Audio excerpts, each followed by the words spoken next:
Thanks, Jen.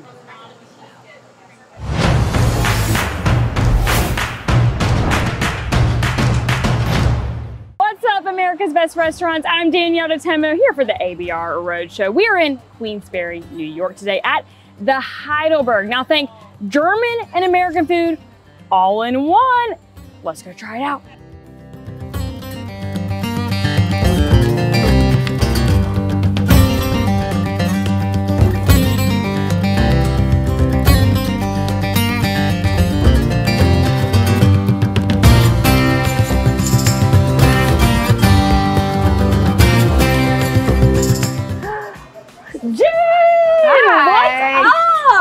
Good. Okay, so you and your husband run this place. So you're greeting me from the start here. Really excited. Yeah. Okay, you can tell me about that. Running this place with your husband, German restaurant in your community. I know your husband's the one with a German background. He is. Yeah. Tell me about that. So it was his idea. We had lived out of the area for a long time, and then when we came back, he was interested in owning a restaurant. So we had heard that this place was up for sale, and it was perfect because we thought it was at least small enough, somewhat manageable. So we just kind of dove right in, and he's really the main face of the restaurant. I'm more in the background. I do some bookkeeping and payroll and some desserts. And yeah. All right, Jen, and I see you brought me a little treat on the table, okay? I gotta pick this up. She brought out the dessert because that's her thing here. That is her thing. What is this? So what we have here is one of our most popular desserts. This is the Bavarian cream puff. It's a puff pastry with custard and then dipped in chocolate. Yes. We also happen to have, I make the upside down German chocolate cake, which is also a popular dessert, as well as apple strudel and a black forest cake. We are starting off right here with dessert at the Heidelberg. Jen, thank you so much for having us today, and we're so excited to be here. Thank you for being here. We appreciate it. Yes. All right. Starting off with my first bite here at the Heidelberg, but we're going back to the kitchen next. Thanks, Jen.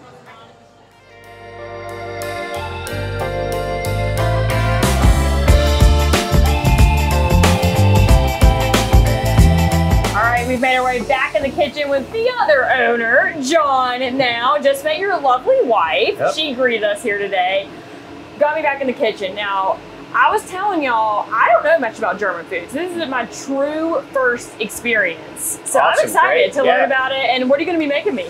Well, we're going to do a Bavarian Schnitzel. It's a pork schnitzel with Swiss cheese, mushroom, and a Jaeger sauce. And we're going to kind of do a little bit of a mix. So we try to take a German, authentic, original, traditional style, and we kind of put a little twist to it to give it sort of an American audience kind of appeal to it as well. Okay, I like that. So we got everything laid out, ready to go. Yep. All right, what's the process? Yeah, so I'm just watching. Yeah, no problem. So a lot of people aren't familiar with the schnitzel, so this is kind of a fun one to kind of show, and there is a lot of kind of a process to making a schnitzel, and we wanted to make sure people kind of understood it. It's not as scary as it sounds, even though the word is like, what is that? That's literally what I was saying. I was like, I don't know how to pronounce that. Yeah. Schnitzel. Correct. I tried my Yep. And then in different types of schnitzels you can get a veal schnitzel, which is a Wiener schnitzel. You can get pork, and you can also get chicken schnitzel. Okay. So there's different types of, depending on the type of meat or that you would prefer in that case. Nice. So in this case, we're going to do a pork schnitzel. And usually you have a mallet. Everybody has different preferences.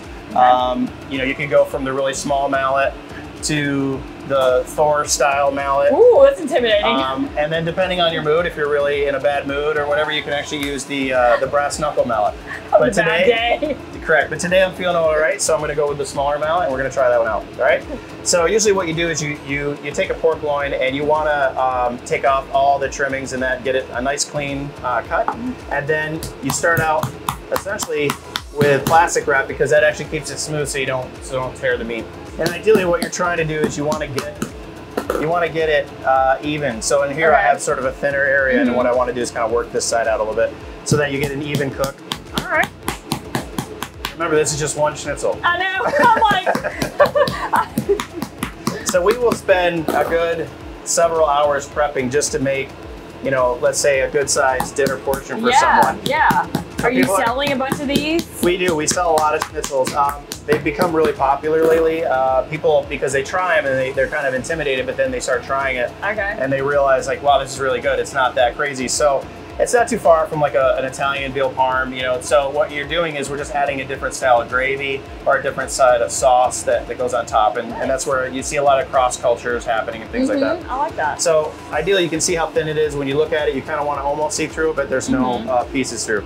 You start out with your breading, or sorry, with your flour. So you want to get a nice even coating of flour. You want to make sure both sides that it's fully covered. Okay. And then next you're going to go into your egg batter.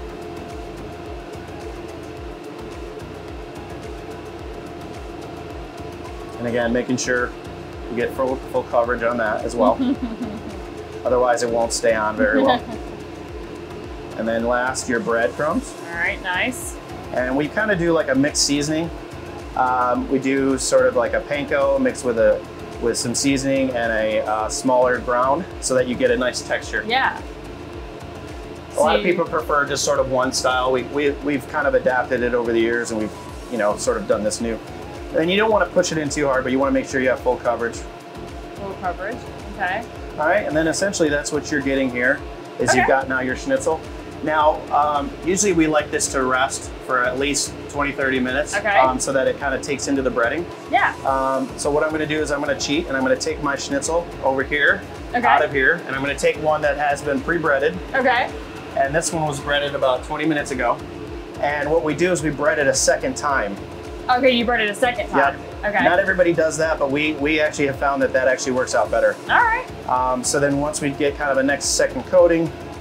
That one almost looks bigger than the other one. It is, yeah. So that's the thing with... That's like my full face. Correct. So what we do is, depending on the size of the actual pork loin that we cut, and it pounds out, you don't really know how big it's going to get until it really gets there.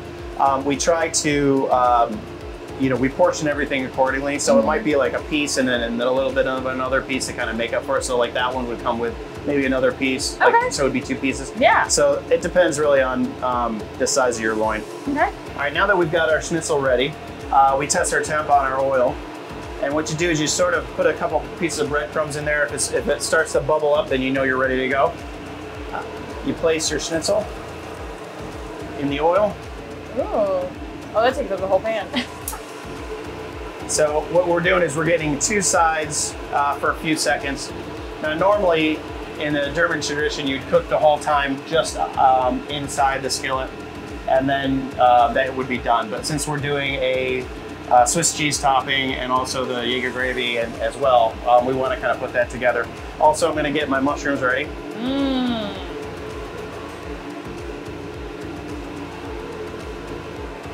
And where do the mushrooms are going on? Top of it, or? Yes, so we put it on top with the gravy as well. So it'll have a mushroom and a gravy sauce, which is the Jaeger sauce. And then you also serve this with sides too. We do as well, yep. And we'll be serving up a red cabbage, so you can try that. All right.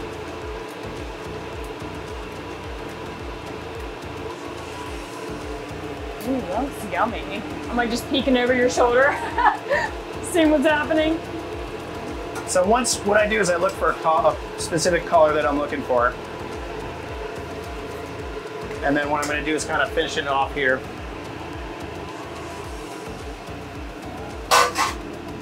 And I don't want to overcook it because we're going to cap it and melt the cheese. So you want to kind of find a good balance. You want to get a nice, good sort of color there. It doesn't take very long. Okay. And I know you also do this dish with sides. So what normally do you serve it with? Correct, yep. Today we're going to have you try some red cabbage, which is, we make that here. We cut it up and we add our brine and seasoning to it as well, which is kind of an interesting thing. A lot of people don't make red cabbage from scratch anymore. So Oh, nice. So we do that, and also our German potato. We'll have you try some of that as well. All right, so we're going to let this kind of cook for a little bit, and I'm going to try it. All right, perfect. All right. So now that we've had our schnitzel on the grill, we kind of transferred it over. We're melting the shredded Swiss cheese on top. We grilled up some mushrooms, and we're going to transfer it to the plate. Oh, that looks so good. I'm excited. All right. This will be your first experience of a schnitzel. It is my literally true first experience. There's a gravy right there. Yep, so this is our Jaeger gravy, which is a consistency of beef gravy with a burgundy wine. Put a little finishing touch on there for you. Finishing touch. Is that it? That's ready to go? Okay. It's ready to and go. I was like, how do I eat this? You're like, cut it like a steak. I was like, true beginner over here, don't even know how to eat it. Might be a little hot though. Okay, so I'll maybe be a little bit careful. Sure. I definitely want to get like a piece with the gravy for sure. Yeah, you're gonna want to definitely get a mushroom. Okay, mushroom. Get the full Trying experience. to get. All right, let's do it. I'm gonna prepare. Try not to spill. I need a bit for this job. Is what I've learned. I need a bit.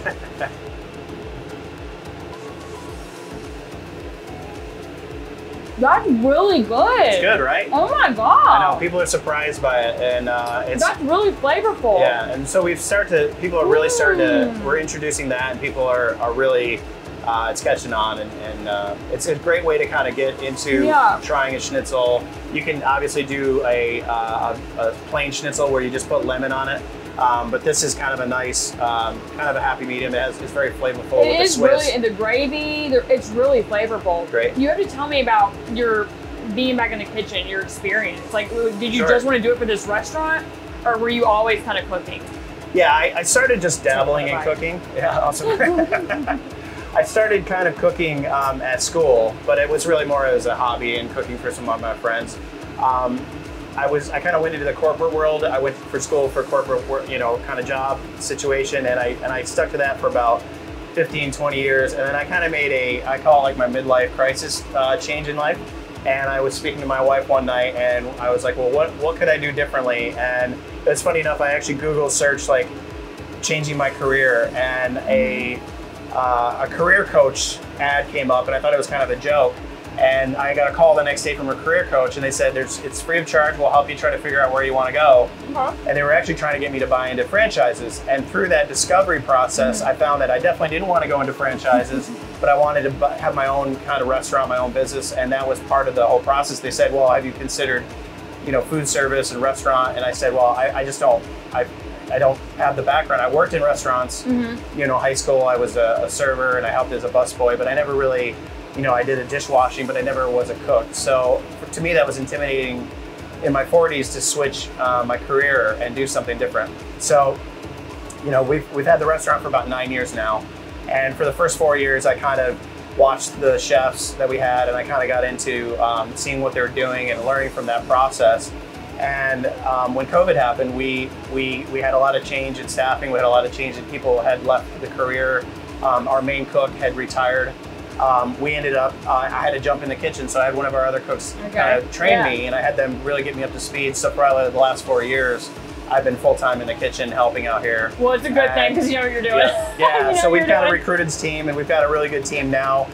Devin and Tyler kind of helping me really get the food to where it needs to be. We've improved the menu items, so it's a lot of the original menu items, and we've gotten the food to the point where we're really proud, and now we've got a whole new crowd of people who are coming in and trying our food. I love that. And people who are return customers that have tried the food now, and we've kind of put a spin onto it, and they're really excited about it. Yes. Well, I know you're going to be making us much more. We're going to head in the dining room soon. I am going to try this though, because I know you were mentioning this is... And that's our red cabbage. Red cabbage. We cut that, hand cut all that, and we have it marinated in our brine. I'm so excited to try more. Okay, I'm going to meet you in the dining room. Awesome. Thanks, appreciate it. Thank you.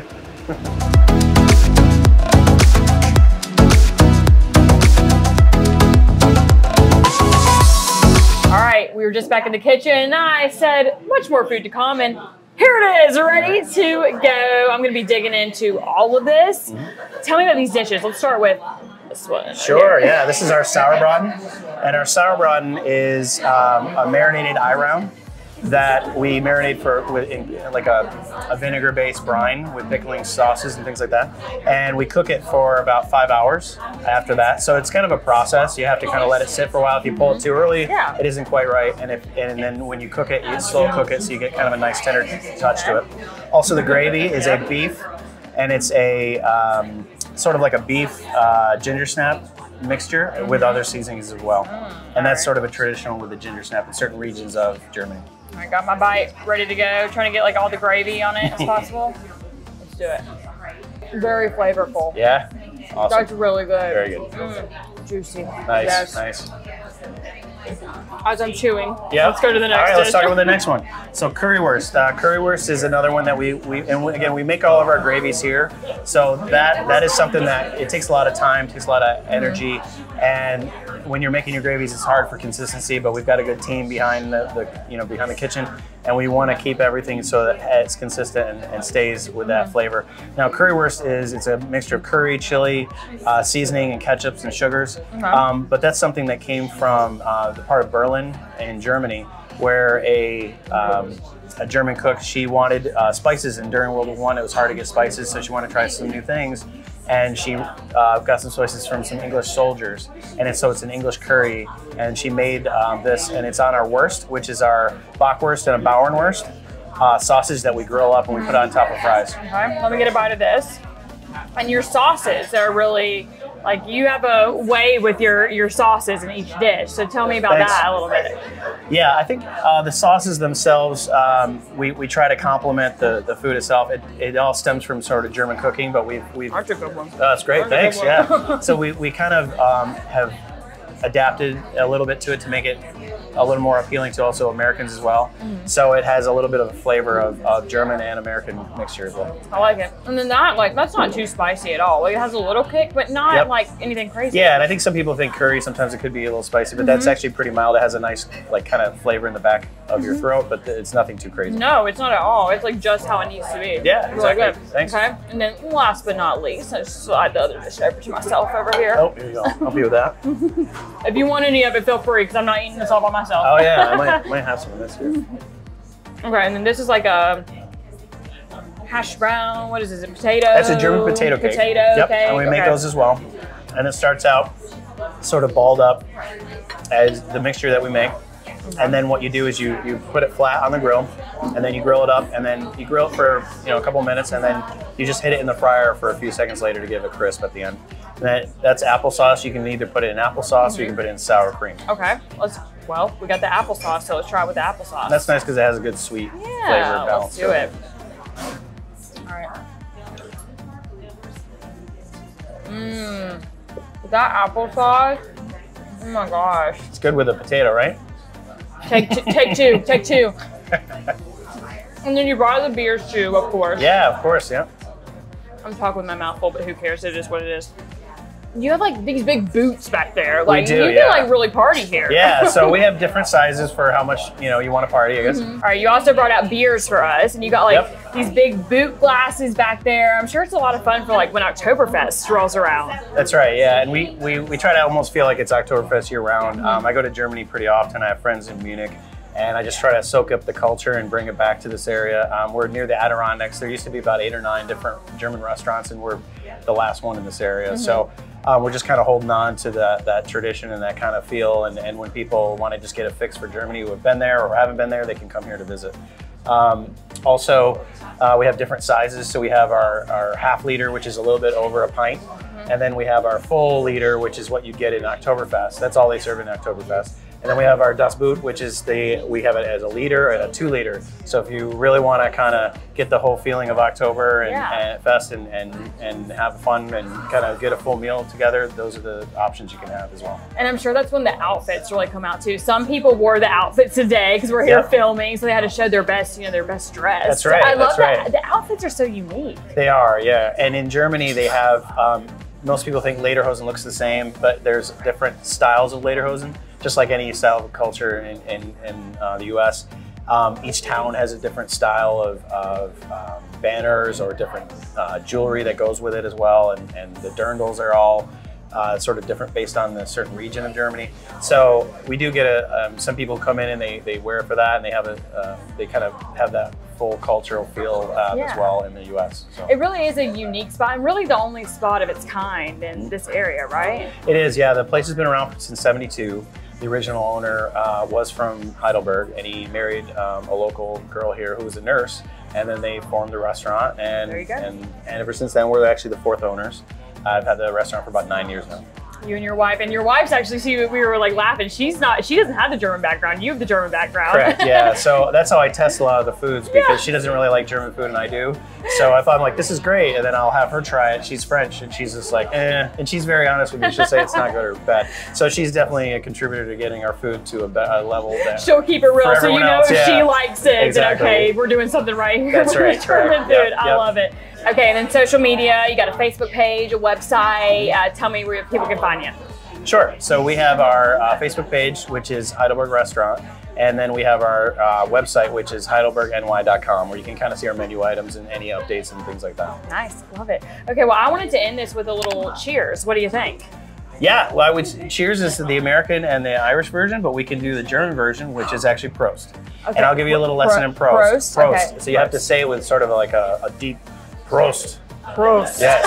And it's good luck if you look at each other. So in cheers, the difference between cheers and Prost is cheers, you can do multiple people at the same time, but when you do Prost, you actually have to look at each individual person down the line. Okay. So it can take a while to do that. Like I said, I'm learning so many new things today. Okay, so, all right, so we just Prost. Prost. All right, there we go. There we go. There we go. All right, well, that is the Heidelberg here in Queensbury, New York, where it's all things Germany here. For the ABR Roadshow, I'm Danielle DeTemo. We'll see y'all next time.